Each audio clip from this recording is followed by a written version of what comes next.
If you feel like you keep attracting the wrong people, the ones who ghost you, drain you, or make you question your worth, it's not just bad luck. It's deeper than that. It's psychological.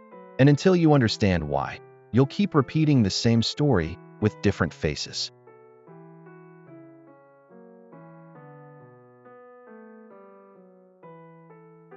Here's something no one tells you.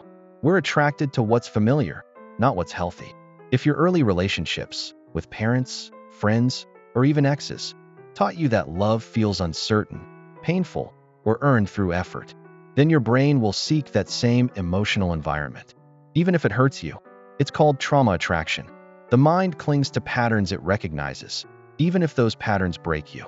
That's why you might feel chemistry with someone who's emotionally unavailable, manipulative, or distant, because it feels right. But right is just familiar. It's not just about who you like. It's also about who's drawn to you. You send out silent signals through your behavior, energy, and boundaries. And people read them, even if they don't realize it.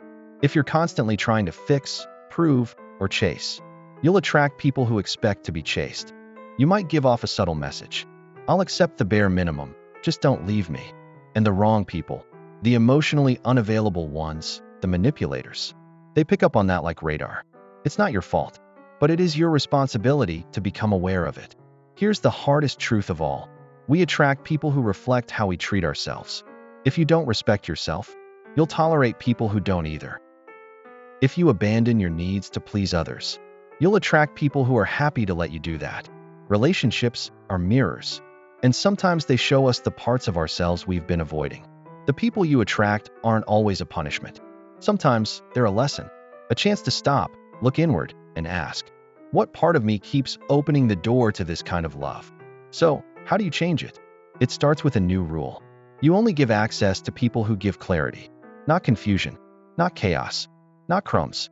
Build boundaries like walls, not fences, not to push people out, but to keep the wrong ones from walking in without earning their place. Learn to sit with loneliness without rushing into connections just to feel needed. That moment you choose peace over attention, that's when everything shifts. Work on your self-respect like it's a muscle, because when you raise your standards, the wrong people start to feel uncomfortable and they leave. That's not rejection, that's protection. It's the universe pulling you away from something that never truly saw you. That silence after you opened up, that distance after you got vulnerable, that wasn't your fault. That was their capacity. You keep thinking it's about you being too much. But maybe you were just too real for someone who wasn't ready to meet you there. Some people don't know how to hold someone like you, not because you're unlovable, but because they've never loved that deeply themselves. They were looking for something casual, and you showed up as something sacred. They were looking for someone to fill time, and you arrived as someone who could have changed them. And that scared them. You think you've been left behind, but really, you're being directed toward people who won't flinch at your fire. People who won't retreat when you feel things deeply. People who won't confuse your love with neediness. You weren't too much. You were just too much for them. Let them go. Don't shrink for those who only understand shadows.